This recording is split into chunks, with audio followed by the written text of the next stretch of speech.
Files podcast. Today we shall be delving into various topics that we feel are in mystery. So sit back and relax and let's just jump into it. Our first topic shall be the infamous reptilians. These beasts are some of the craftiest creatures that walk the earth. They shouldn't be underestimated. The reptilian conspiracy was started by a man called David Icks, one of them. Certainly with a name like that alone, to me, makes him trustworthy. Indeed. David insists that they possess the ability to shapeshift into ordinary people, to blend in with our society. He claims they have taken over the control of the governments throughout the planet. He says they do this to maintain control of the world. Being honest, for all we know, David could be a reptile himself. Why, you ask? Well, we will leave that to the FBI to determine. Many of these so-called individuals have been replaced by these shifting companion portraits, or however you want to refer to them as.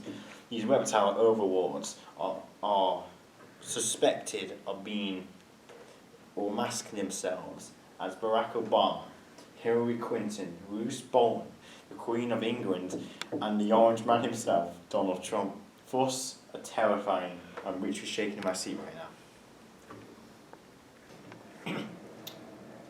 It's one thing to make these claims, but another to present viable proof of such acts. So let's watch this footage together. Let's get into that.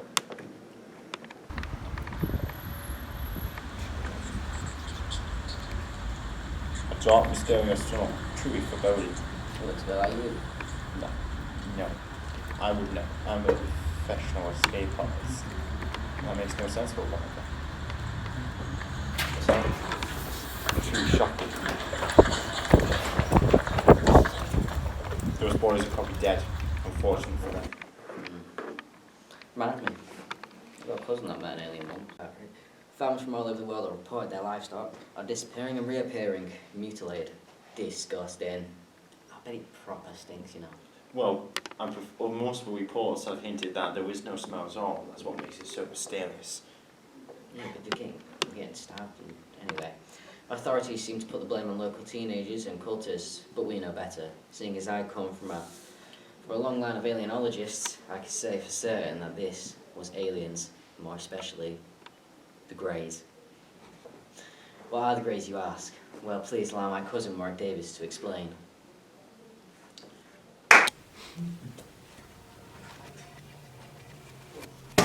Aliens. Are they real? Yes, no, maybe. We don't know, but I do. The name is Warwick Davis. I'm an alienologist. Definitely a real job title. I'm going to explain to you today every single part of this alien. I did have an encounter with an alien myself.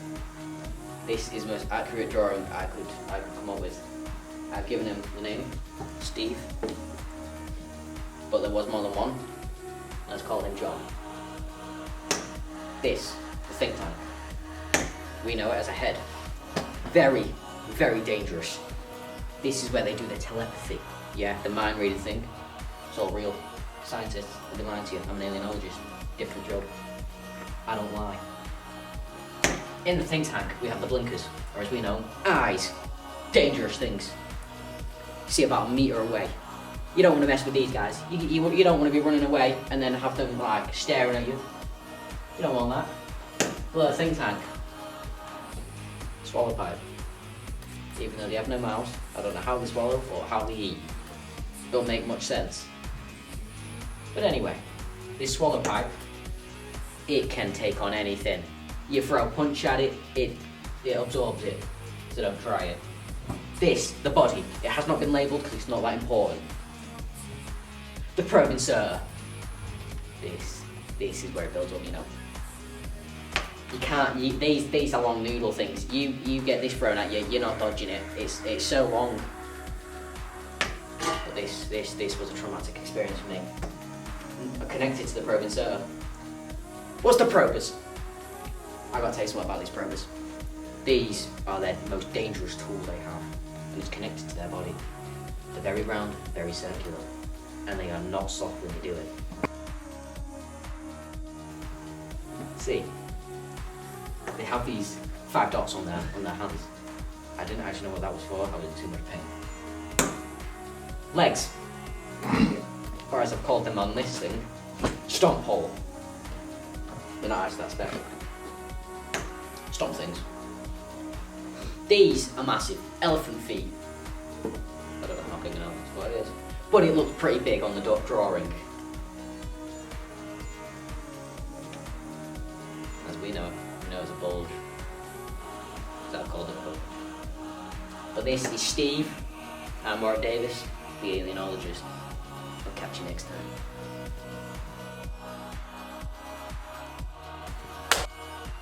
Yes, truly fascinating indeed.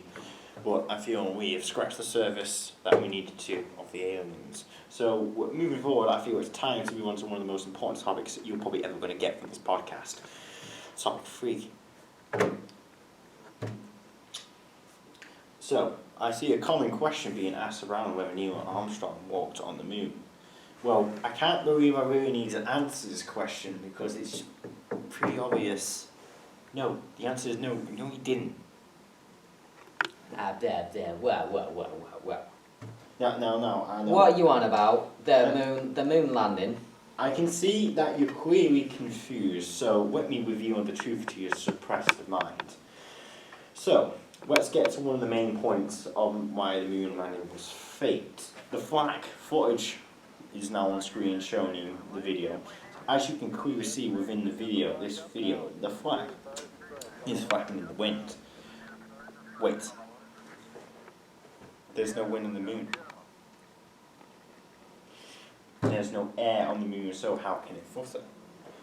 Also, notice in this footage, there's no stars. Suspicious. But. Don't interrupt me. So I'm sure everyone is aware of the moon race, which was in full swing between America and the Soviet Union at the time. So basically, my conspiracy theory is when NASA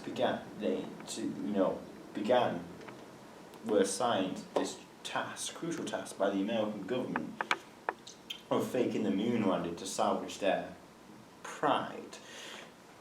They knew that they needed to hire a professional filmmaker who was experienced in practical and special effects. Who is this director, you ask? Well, it's none other than Mr. Bay himself, Michael Bay. Oh, well, okay, I'm sorry. What? Well, okay, he wasn't born yet. What you want? Well, it was widely known that Michael Bay is a more mortal high being of power. NASA knew that he was God's gift, so simply they tasked him with this important task to see it through to the end. They gave him all the equipment he needed, but it wasn't enough for Mr. Bay. He simply insisted that they film on location, which is where the Apollo spacecraft comes in. This was done on purpose to get Michael Bay and his crew to the moon to film the fake moon landing. But everything, didn't go very well from there. It derailed from there and they came quickly under attack by alien invaders. That's right, aliens. Not Just like what Warwick Davis faced. Basically, but worse. Mr. Bay was the only survivor as he was able to escape from a rocket-powered jetpack. He may have failed in his mission, but he at least had a sick idea for a new movie. So, from now on, NASA simply had to hire an amateur filmmaker called Stanley Kubrick. I think he was the director of The Matrix or something, I don't really know. So, they filmed the moon landing in some studio in Nevada. So, that's that. You don't know? Well, for now. Right. Well, that's all we have today for today's. So tune in next time as we shall be discussing why the Mars is a cube. Are we talking the Mars bar or the actual planet?